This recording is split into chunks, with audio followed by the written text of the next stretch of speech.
So it looks like Cassie had a lot more stories that she could have told in her 35-page lawsuit against Sean Diddy Combs, because now more stories are coming out behind the scenes from 50 Cent, and now this Daily Mail exclusive about a surgical procedure Diddy may have forced Cassie to get and then go under the knife again because he wasn't happy with the outcome.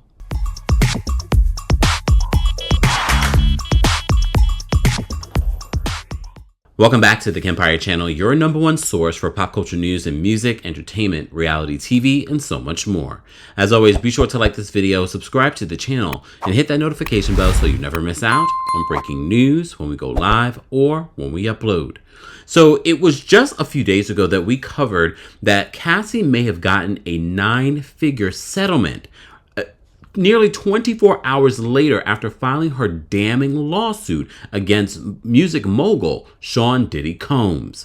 So you may have also seen recent photos of Diddy looking very distraught and sad with his chief of staff in Miami. You also may have seen countless stories. I've even seen stories from behind the scenes of people sending me stuff about some of the damning things that we've heard about Sean Diddy Combs over the years. But until we saw this lawsuit, we never had a first account from someone so close to the situation detailing alleged abuse that spanned nearly 10 years. I know there are a lot of people that have strong opinions on one side or the other on why did she come out now? Was this just a money grab? A reminder, this was a civil suit, so more than likely, we already told you with our recent collaboration that Stephanie from Wine and Chill said 9 times out of 10, this would end up in a settlement. However, we were all shocked that it took it was like a blink of an eye before they made this settlement, which a lot of you have concluded that this says to us that Diddy is admitting guilt. However, his attorney released another statement saying a settlement, especially in 2023, does not constitute, any sign of guilt. He still adamantly denies any of the allegations in this 35-page report. All right, girl. Have you read the report? Because I think if you read the report that has a trigger warning on it, you might feel a little bit differently. And I wouldn't be surprised if we see additional claims. I've said this before. I'm actually surprised we haven't heard anything. But that doesn't mean that things aren't happening behind the scenes. Because we should also note that this lawsuit from Cassie, I'm sure that this was months in the works. But as I said to you before, I'm sure you probably have seen 50 Cent has been chiming on social media, but I don't give 50 Cent any light. However, I will say 50 Cent has trolled Diddy for years about his strange behavior towards him specifically. On the up and up, the nigga fuck, like he called, we should kick it on the telephone after the Mace. Right. And the nigga be like, matter of fact, they sent me the girl pictures, like pictures of this girl, like not the that y'all saw. Worse, way worse. Wow. Oh, you kidding me up? Like penetration pictures and Nah, come on, man. Come on, Fifth. I sent them the photos, the pictures and everything. And the nigga called back and was like, yo, thanks, man. Yo, I really appreciate that. Yo, where you get these from? And I said, because they know, like, if something crazy is going on, if they send it to me, I'll make sure it get out there. Like, as far as this video.com is concerned. Yeah, yep. And those other properties. So they sent it to me. But, I really kind of felt like those photographs was not happening because of Cassie. I felt like they was happening because of Puffy. Right. Oh, wow. You know what I'm saying? Because when a girl moves away from a man and she upgrades, she be insecure. You know what I'm saying? We don't need to rehash because there's so many stories that people have told, including this story about Wale being dangled over a balcony. One of Cassie's friends, there was a story about that. Wale has come out and said that was not him, that this person came up with this wild story from a movie. All right. But this story, I felt it was important to note because I know there are still people that feel as if Cassie just did this for money, that maybe she didn't deserve 9 figures for the amount of abuse. If you read that 35-page report, and I've read that on a flight here, although I had seen it before, I read it in detail page after page.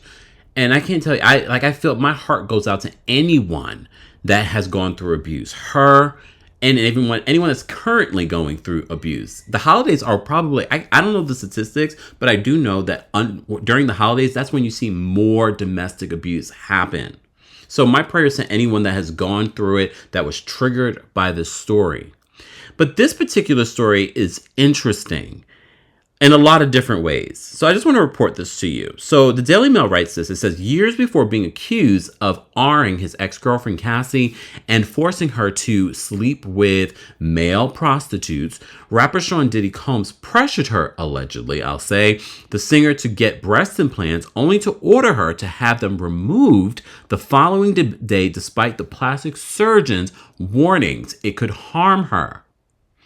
So they said a source close to the former couple recalled her horror witnessing the exchange, which saw Cassie fresh from surgery, crying but silent as the Bad Boy founder demanded the celebrity surgeon, Dr. Frank Ryan, immediately remove the implants despite the serious health risks. They said, speaking exclusively to thedailymail.com, the witness said Diddy thought that they could go right back into surgery like now and take them out. They said, and especially when you think about Diddy with the perspective that you see in this lawsuit as being controlling, jealous, feeling like he could get away with this level of abuse. After you've gotten away with abuse for a year, 2 years, 10 years, decades, allegedly, you probably feel invincible. So they continue, said, and Dr. Ryan was like, no way, trying to explain to Diddy at the time that we should wait at least 6 months to see how it heals because she was just opened up. The other thing that we have to keep in mind, especially with plastic surgery, especially implants or any sort of plastic surgery, you don't see immediate results. It takes time for those results to set in, for you to really realize, oh, what it really will look like. But according to this source, he said, but Diddy was like, no, they've got to come out. Call who you need to call. They've got to come out. The witness who spoke on the condition of anonymity said the discussion took place shortly after Thanksgiving in 2009. So they're very specific about their dates. He said, but Diddy was like, no, they've got to come out. Call who you need to call. They've got to come out. So the witness who spoke on the condition of anonymity said the discussion took place shortly after Thanksgiving in 2009 at the office of Dr. Ryan. Listen to this part. Who died the following year in August of 2010. Can y'all believe this shit? Can y'all believe this shit? And I know you've seen all of the conspiracy theories about people from Bad Boy. Sidebar, we didn't talk about this. Do you know Harve Pierre? He was one of the executives that worked for Diddy for a very long time. He's now being sued for very similar allegations of abuse. The other part of this story that we're not talking enough about is the people that have allowed and covered for Diddy for a very long time.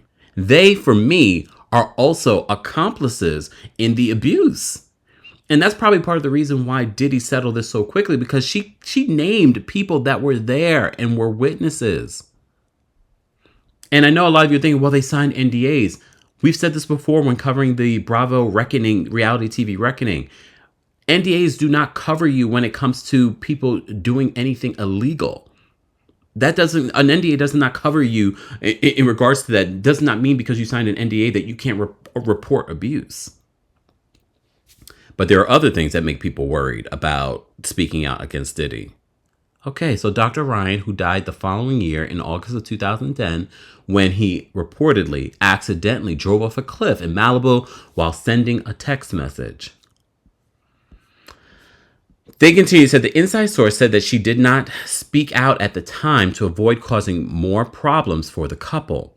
They said, but that calculus changed last Thursday when Cassie, whose full name is Cassandra Ventura, filed the bombshell lawsuit accusing the hip-hop mogul of controlling and abusing her for over a decade. The singer claimed that Diddy had plied her with drugs, viciously beat her, forced her to, as you know, sleep with multiple male sex workers while he watched and recorded the encounters. All right. She also said in this lawsuit that she would delete them if they were recorded on her phone, but he would continuously remind her that he had copies. He had copies. So the source is that I never thought Cassie would ever come forward to talk about all of this. When she finally did last week, I was like, thank God. I'm so happy she has the courage to do what she's doing. And I was more than happy to come forward myself to describe the level of abuse that I saw she was enduring. But just a day after the lawsuit became public and the insider spoke to the Daily Mail, as you know, Diddy announced that the two had settled their lawsuit in Manhattan's federal district court. It has been officially dismissed in court as well. But the witness to the 2009 episode in the plastic surgeon's office, meanwhile, shared her account to help corroborate one core contention of Cassie's lawsuit, that Diddy was deeply controlling. She says, I've always been traumatized myself about what I saw. She says, to me, watching this, it was so cruel, so horrible. She was treated like a rat. It was literally like her voice was snatched and there was nothing she could do. That if she started standing up for herself, she'd be in trouble. She knew to keep quiet and go along with whatever he was saying. So reps for Combs or Cassie did not respond to the Daily Mail requests for comment. Here's the other part of this. And as I said to you before, there were countless witnesses that are mentioned in this 35-page lawsuit that Cassie filed last week. And one of the incidents that she recalled was an incident in a hotel where she tried to sneak and leave, and Diddy was smashing all kinds of things in this hotel hallway. And she left, but because she's in this cycle of abuse, she ended up coming back because she knew that it would be worse for her if she didn't come back to the hotel. So she ended up coming back, but the hotel security allegedly told her, no, Miss Ventura, you should leave. You should not come back. And they felt sorry for her.